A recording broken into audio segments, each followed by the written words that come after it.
Welcome into the show. On Sunday, the world watched while hundreds of thousands of people came together and millions watched as the life of Charlie Kirk was honored. And in the process, the gospel was shared over and over again. But also in the process, a lot of people took to social media claiming that what we were watching was a dangerous display of Christian nationalism. I've touched on this before, but we're pretty much going to have to talk about it again in light of Kirk's death and the huge influence that he has had and continues to have. So do politics and faith mix? And what happens if they don't? We're also going to break down the situation with Jimmy Kimmel from this last week. So make sure that you like, subscribe, and share this content with other believers who you feel like would like to be able to see the world through a biblical lens. Let's get to it.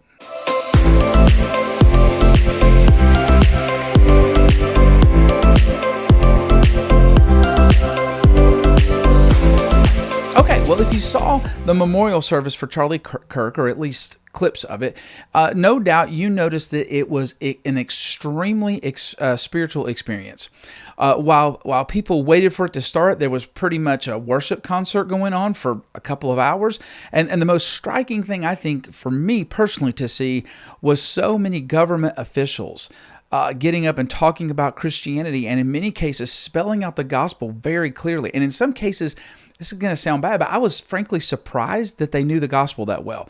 Not that I felt like they were bad people, but I just figured they were conservative people that had an appreciation for Christianity, but maybe couldn't articulate it very well, or maybe weren't personally active in their faith. But one way or the other, seeing that many highly ranked officials talking about Christianity was evidently very jarring for the crowd that is deathly afraid of Christian nationalism, which has become the latest boogeyman of the left. And so unless you've been asleep for the last 5 years, you probably have noticed that all of a sudden the idea of Christian nationalism is being talked about constantly now. And it's a very hard thing to define, especially when you see how it's being used. I feel like it's defined one way and used another. And so there are vague definitions like the belief that the U.S. is defined by Christianity. Okay, I kind of think it was at the beginning. And then there are more extreme definitions like the belief that all Americans should follow and submit to Christianity. And then there are definitions like this one from Christians Against Christian Nationalism. That's the group that put this out. And they say it's a political ideology that seeks to merge Christian and American identities, distorting both Christian faith and America's constitutional democracy. Of all the definitions, that one might be the clearest. Yeah, we should be careful about totally merging our Christian and American identities as a Christian. We're worried about a whole lot more than our nation, but we are worried about our nation. The kingdom that we're worried about is the entire kingdom of God and all people, that kind of thing. So to be an American doesn't mean that you're a Christian. And so again, merging those identities, I can understand the concern over that.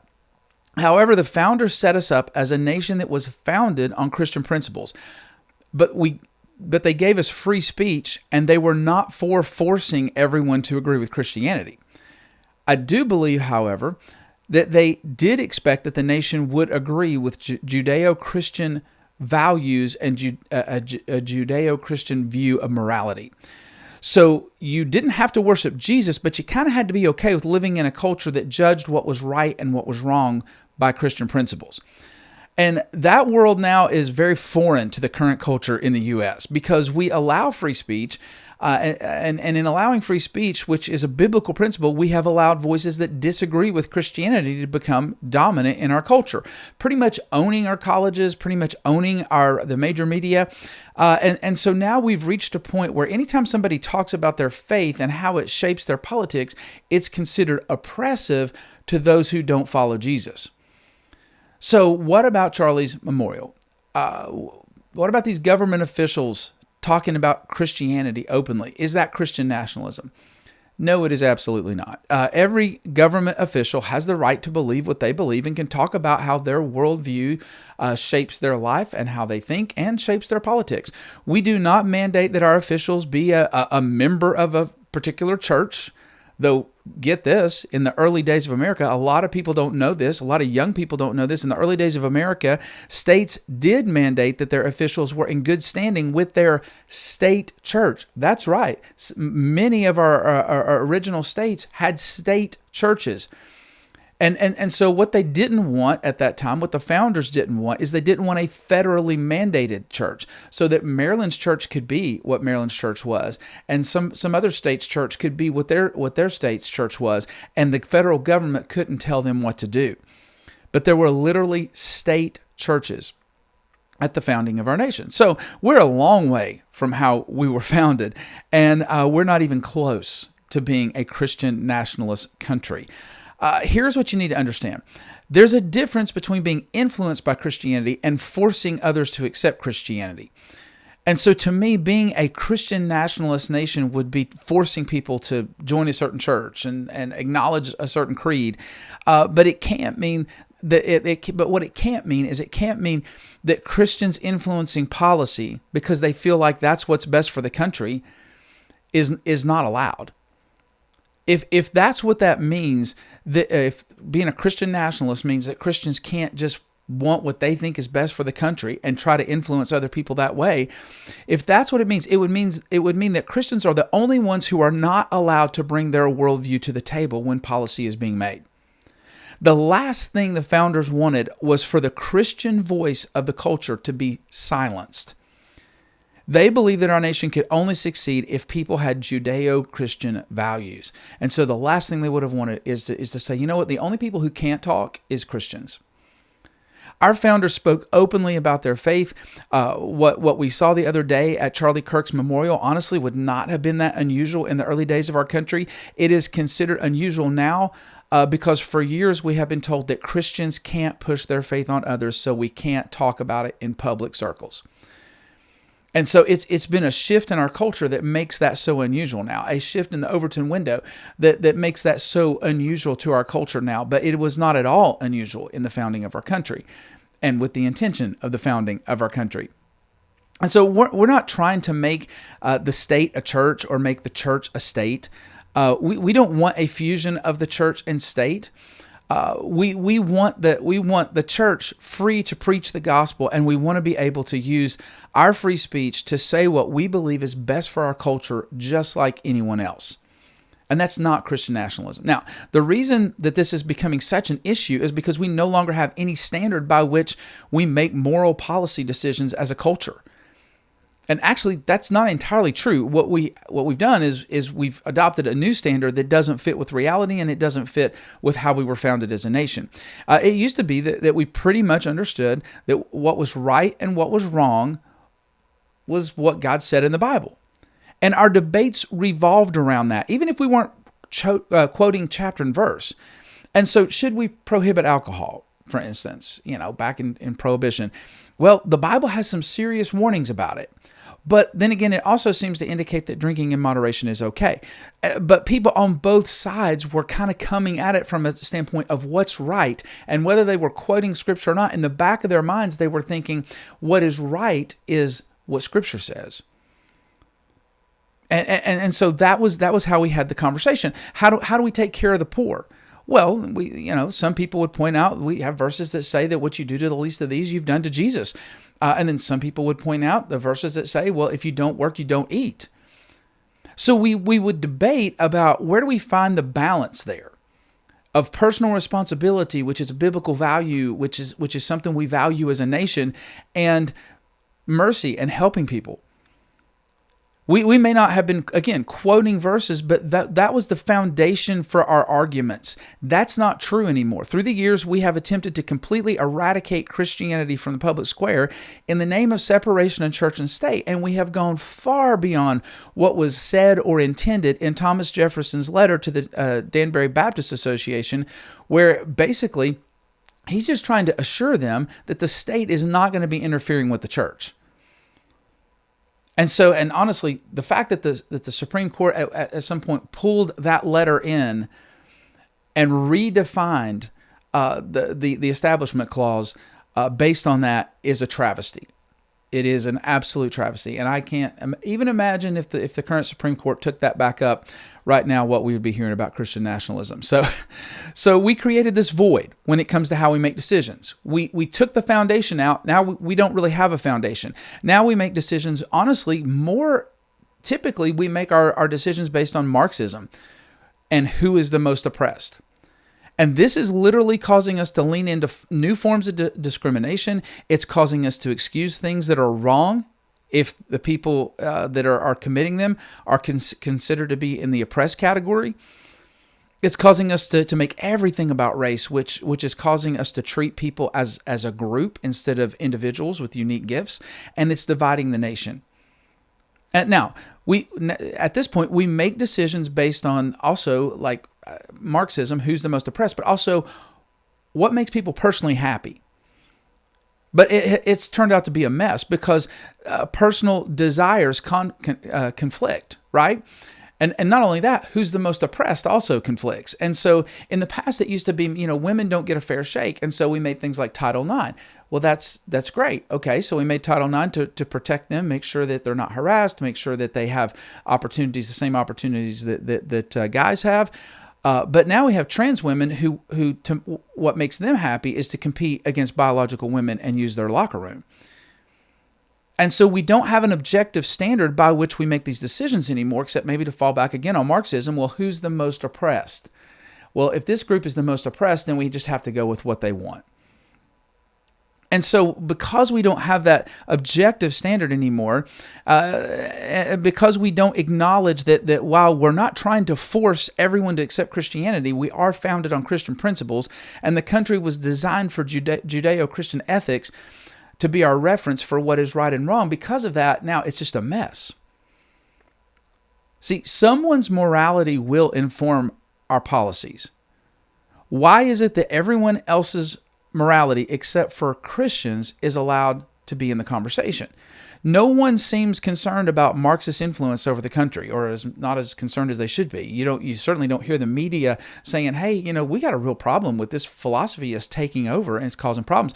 No one's talking about LGBTQ influence over the country and the government. Keep in mind, our last administration hung pride flags from government buildings. You want to talk about merging someone's worldview with the government. Now, you could look at both of those instances that I just described and you say, but that's not a religion. And we have the separation of church and state. Okay, well, then let's talk about Islamic nationalism. The left loves to say that Christian nationalism is the greatest threat to our democracy, and yet we have cities like Dearborn, Michigan that are completely run by Muslims, which, okay, clearly, we've had many times that American cities have been completely run by Christians, in the town council or whatever. And so that's happened. But they are literally telling a Christian minister in Dearborn who was concerned because they were naming a street after a Hezbollah terrorist, you do not belong in this city, Islamophobe. Get out. You are not welcome here. Well, now, we didn't see that. Right? We didn't see that in the past. And the mayor speaks at events where the crowd shouts death to America. And there are residents on video being interviewed by media personnel that are saying that they're all about bringing down the American empire. I guess technically that would be Islamic anti-nationalism. But no one says this is a threat to our democracy, even though the stated goal is to literally bring down our democracy, and it's being heavily promoted by one religion. It's interesting. You see the religion that actually has given everybody free speech and let everybody come to the table, and everybody, if you can get enough votes together, you can have things your way. That religion that set things up in the first place is banned, but this one is promoted. When this issue comes up, I don't see enough people talking about the idea that the reason it feels like Christianity and what it seems to be an American, are often conflated, is because the nation was founded in a way that was most compatible with Christianity. So yes, we have to be careful about conflating the two identities. You are a Christian. That is different than an American, but also you want to be a great American and you want great things for America as well because you live here and you should want the prosperity of the nation that you live in. That is a biblical principle as well.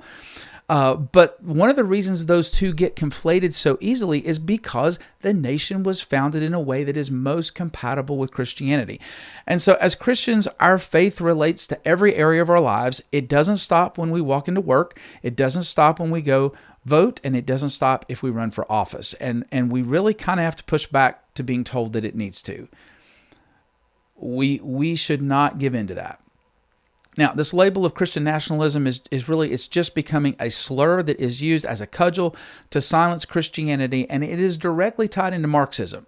Now, you're like, okay, Jim, how? How is that? Well, it doesn't matter that Christians have always allowed free speech of everyone and work to convince people within a democratic system that righteousness is what's best. It doesn't matter that Muslims are taking over cities, seeking to build their own cities and run them by their own standards.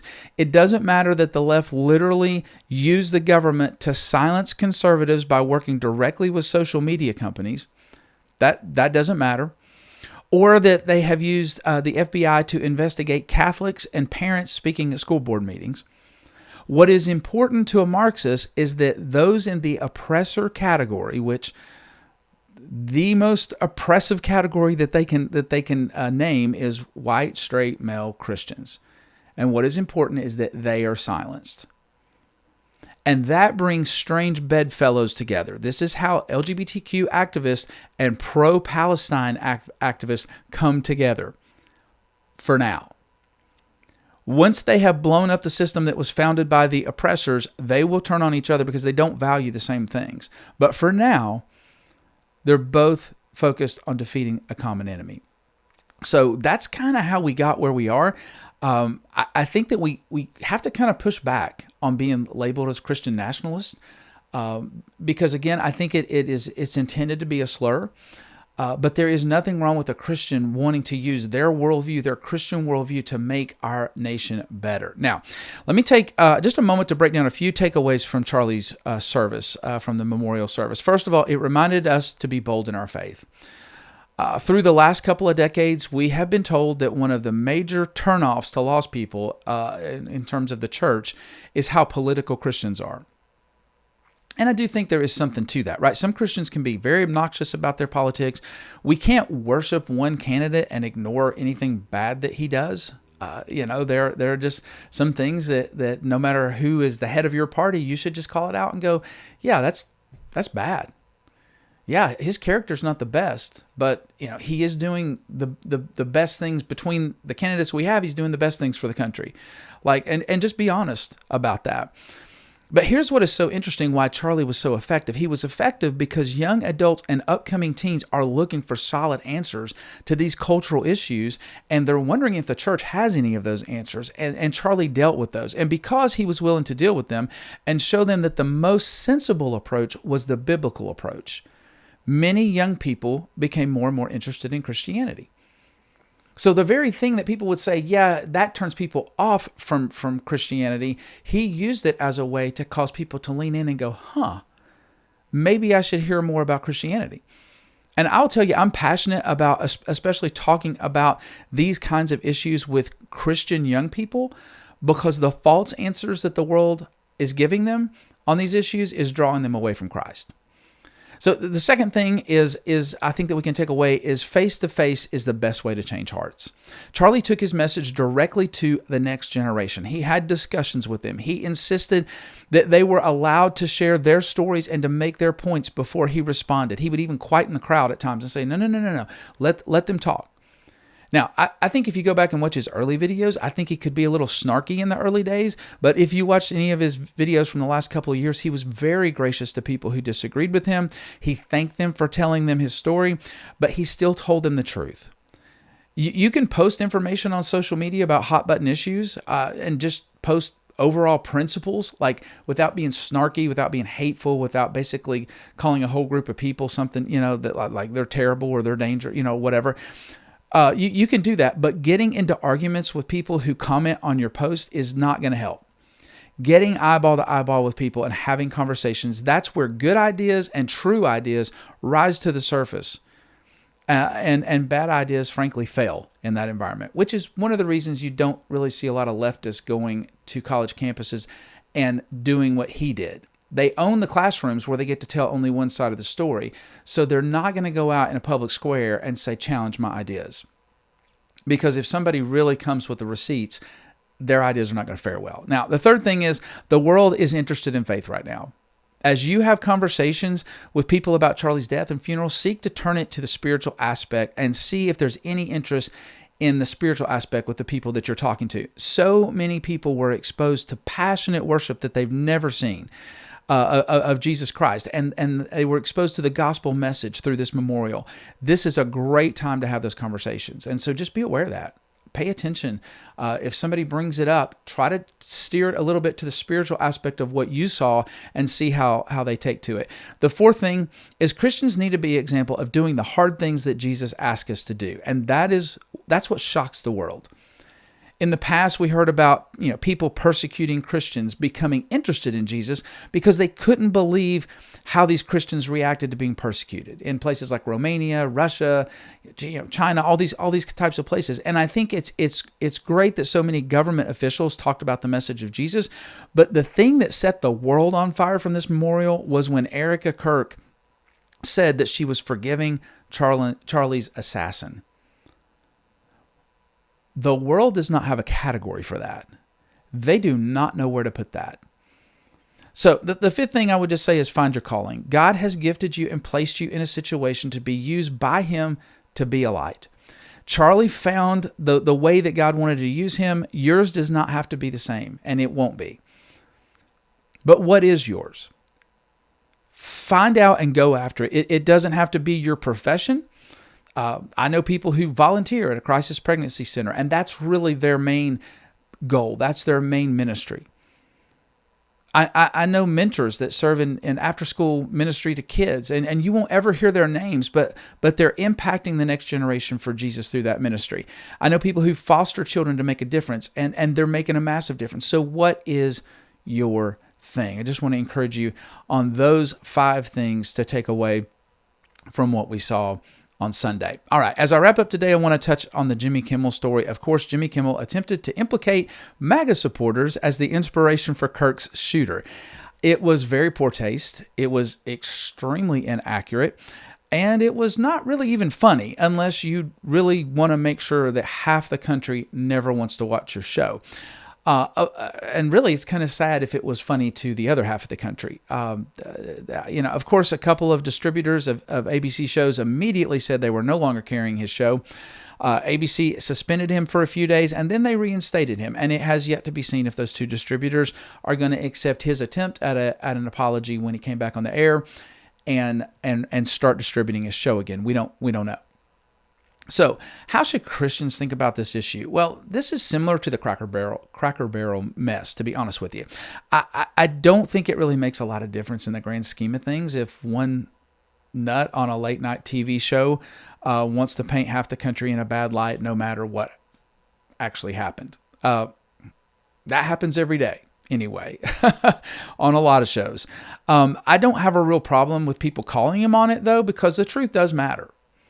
But ABC can run their network however they want, and we can all decide if we want to support them. However, the issue that was most concerning through this saga was that Americans have no clue what the First Amendment does. The First Amendment guarantees that the government will not arrest you or intimidate you for speaking your mind unless you're directly calling for violence on somebody. It does not demand that your employer suffer huge financial losses to stand by the stupid things that you say. It doesn't require that. It does not demand that your friends keep associating with you. It doesn't demand that your church allows you to remain a member. Your employer does not have to keep you if you are a bad representation of their company because of something you said. They just don't. And so that is an understanding of the First Amendment. People keep saying, well, that's a violation of the First Amendment. And the only thing that could be is a lot of people were thinking that maybe Trump influenced them to cut him, and really, he should stay out of that. Now, he made some comments because he was excited about it or whatever, but I don't think that there was any direct influence from the government. There might have been, if there was some backroom situation going on like there was between the Biden administration and Facebook, then that's a problem. That's a problem if that was happening. But that would be the issue. That would be the only issue. And if that's not happening, then private companies can do whatever they want if they don't want to be represented by a person who jokes about a person's assassination. The next issue from this situation with Jimmy Kimmel is the issue of cancel culture. And so I want to get into that just for a second. And this is really the more biblical, the biblical issue. Do we want to live in a graceless society where everybody is getting fired every 10 minutes because they said something their employer doesn't like? Now, this could obviously backfire on Christians, obviously, and probably has in the past. But I think for the most part, we shouldn't be firing people for things that they said very often. That should be rare. It should be extreme cases. Making fun of a recent assassination probably should qualify. But I don't think as Christians, we should get excited because we feel like that now, we finally have got cancel culture going our way and we can capitalize on it. We can stick it to the other side. And so I think that we need to continue to think about what kind of culture that we're creating. And the thing about the left is they love to permanently cancel someone. But I think we have to offer the ability as Christians. What the message we're sending is we offer the ability for someone to repent and change. That's the Christian message. Saul went from being a persecutor of the church to being in the inner circle of leadership. And a couple of people had some serious questions, but they took him in, right, when they really saw what God was doing. And so that's the gospel at work. And I think that we want to lean more into that side, that yes, somebody may have said something, and the world actually gets upset if we do offer forgiveness to somebody who has done something bad. And then if somebody in their camp does something bad, they say, but aren't you supposed to be forgiving? So it's really interesting. Overall, I'm not sure why ABC didn't use this as an opportunity to stop hemorrhaging money on his show. I think the sad truth probably is they gave in to the violent protests from the left on this one, which just emboldens them to keep using threats in the future, which is something we have got to stop giving into in this culture right now. So that's all I've got for today. Thanks for joining me. Remember, if you're not seeing life from God's perspective, you're not living in reality. We'll see you next week.